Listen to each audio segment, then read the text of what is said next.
Hello కానమూకు కథావచనం మోహనవచనం పరిజ్ఞాన హితబాండం నిత్య చదువరి శ్రోతలకు ఆహ్వానం నమస్కారం. చదవదగునెవరు రాసిన తదుపరి చదివిన వెంటనే మరువక పలువురికి వినిపింపబూనిన అది ఏ పరిజ్ఞాన హితబాండమౌపో మహిళ మోహనవచనమై విరాజిల్లు. పరిజ్ఞాన హితబాండం లక్ష్యం ప్రతివారీ సమాచార హక్కు. ఆ స్ఫూర్తితోనే ఇప్పుడు మేళం దుర్గాప్రసాద్ విరచిత అంశంగా ముదిమిలో మనోవేదన అనేటువంటి అంశాన్ని ఇప్పుడు మన కానమూకు కథావచన శ్రోతలకు మీ కానమూకు స్వరంలో వినిపిస్తాను, వినండి. ముదిమిలో మనోవేదన, మేళం దుర్గాప్రసాద్ విరచితం. ఇక వినండి.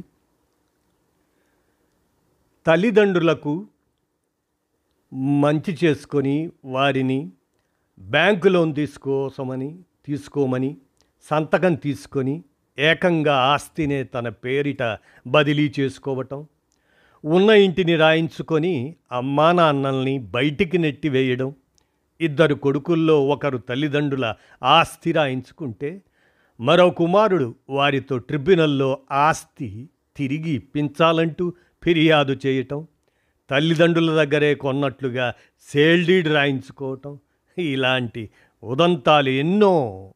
వృద్ధాప్య పింఛన్లను సైతం దౌర్జన్యంగా లాగేసుకుంటున్నారు. ట్రిబ్యునళ్లకు వెల్లువెత్తుతున్న ఫిర్యాదుల్లో ఇలాంటివే ఎక్కువ. మానవత్వం మరిచి డబ్బు ఆస్తులకే ప్రాధాన్యమిచ్చి తల్లిదండ్రులు వృద్ధులను మానసికంగా శారీరకంగా హింసించే కేసులు రోజురోజుకు పెరిగిపోతుండడం ఆందోళనకరం. ఇలాంటి పరిస్థితుల్లో తల్లిదండ్రులను నిర్లక్ష్యం చేస్తే ఆస్తి హక్కు రద్దు అవుతుందంటూ అత్యున్నత న్యాయస్థానం చారిత్రాత్మక తీర్పు ఇవ్వడం హర్షణీయం. ఇది బాధిత వృద్ధులు తల్లిదండ్రులకు ఎంతో ఊరట కలిగించే పరిణామం. బిడ్డలకు బదిలీ చేసిన ఆస్తిని తిరిగి బాధితులకే దక్కేలా ఆదేశించే అధికారం వృద్ధుల సంక్షేమ చట్టం 2007 ప్రకారం ఏర్పడిన ట్రిబ్యునళ్లకు ఉంటుందనడం స్వాగతనీయం. తమను బాగా చూసుకుంటామనే హామీతో కొంత ఆస్తిని గిఫ్ట్ డీడ్గా రాయించుకున్న బిడ్డ తర్వాత పట్టించుకోవటం మానేశారని, అందుకని తమ ఆస్తిని తిరిగి ఇప్పించాలంటూ మధ్యప్రదేశ్లోని చిత్తార్పూర్కు చెందిన ఓ మహిళ స్థానిక ట్రిబ్యునల్లో కేసు వేశారు. సుదీర్ఘ విచారణల తరువాత ట్రిబ్యునల్ తిరిగి ఆస్తిని బదిలీ చేసింది. అయితే ట్రిబ్యునల్ ఇచ్చిన తీర్పునకు వ్యతిరేకంగా కుమారుడు వేసిన కేసును హైకోర్టు స్వీకరించింది. ఏకసభ్య ధర్మాసనం ట్రిబ్యునల్ తీర్పును సమర్థించగా ద్విసభ్య ధర్మాసనం వ్యతిరేకించి కొట్టివేసింది.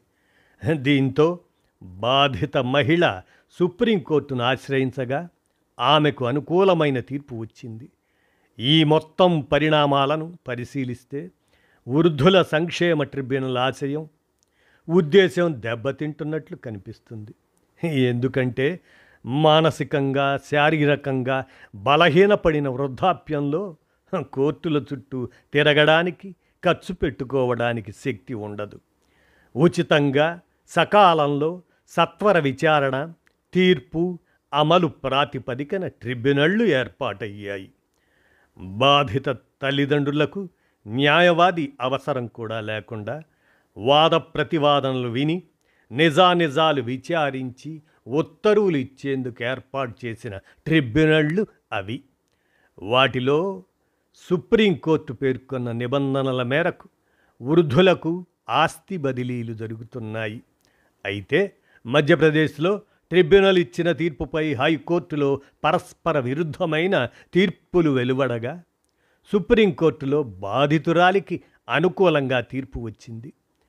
ఇదంతా సివిల్ కోర్టు వ్యాజ్యంలాగే నడిచినప్పుడు వృద్ధుల సంక్షేమం కోసం కేంద్ర రాష్ట్ర ప్రభుత్వాలు ఎంతో ప్రతిష్టాత్మకంగా ఏర్పాటు చేసిన ట్రిబ్యునల్స్ వాటి మనుగడపై అనుమానం రాకమానదు.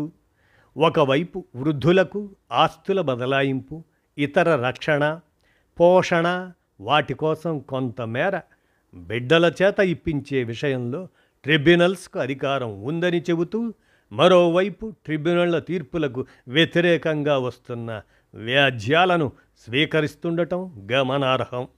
విభిన్న తీర్పులతో వయసుడిగిన వృద్ధులను దీర్ఘకాలం పాటు కోర్టుల చుట్టూ తిప్పడంపై పునరాలోచించాల్సిన అవసరం ఉంది.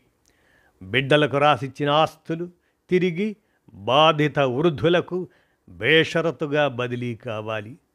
సంతానం నుంచి ఎదురవుతున్న దౌర్జన్యాలను అరికట్టాలి.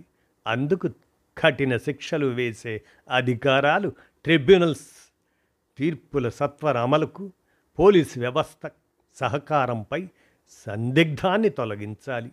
ఆ మేరకు కేంద్ర రాష్ట్ర ప్రభుత్వాలకు దిశానిర్దేశం చేయాలి. వృద్ధుల సంక్షేమం కోసం సదుద్దేశంతో ట్రిబ్యునల్స్ ఇచ్చే తీర్పులకు వ్యతిరేకంగా సివిల్ కోర్టులు కలగజేసుకోకుండా సర్వోన్నత న్యాయస్థానం చర్యలు తీసుకోవాల్సిన అవసరం ఉంది. ఆస్తులు రాసివ్వాలంటూ తల్లిదండ్రులపై ఒత్తిడి పెంచడం, దౌర్జన్యం చేయటం, ఇళ్ల నుంచి వెళ్ళగొట్టడం ఇటువంటి సమస్యలపై కేంద్ర రాష్ట్ర ప్రభుత్వాలు, న్యాయ వ్యవస్థ తగిన రీతిలో స్పందించాలి.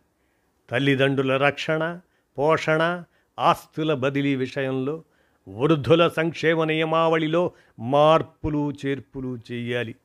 వృద్ధుల సంక్షేమ సవరణ చట్టంలోనూ స్పష్టమైన సవరణలు అవసరం. మండల, జిల్లా స్థాయిల్లో వృద్ధాశ్రమాలు ఏర్పాటు చేయాలి. నిరాశ్రయులకు ఆశ్రయం కల్పించటం ప్రభుత్వాలు తమ ప్రథమ కర్తవ్యంగా భావించాలి. బిడ్డ వేసిన వ్యాజ్యాన్ని ధైర్యంగా ఎదుర్కొని సుప్రీంకోర్టు వరకు వెళ్ళి నెగ్గిన మహిళ అందరికీ స్ఫూర్తిదాయకమే.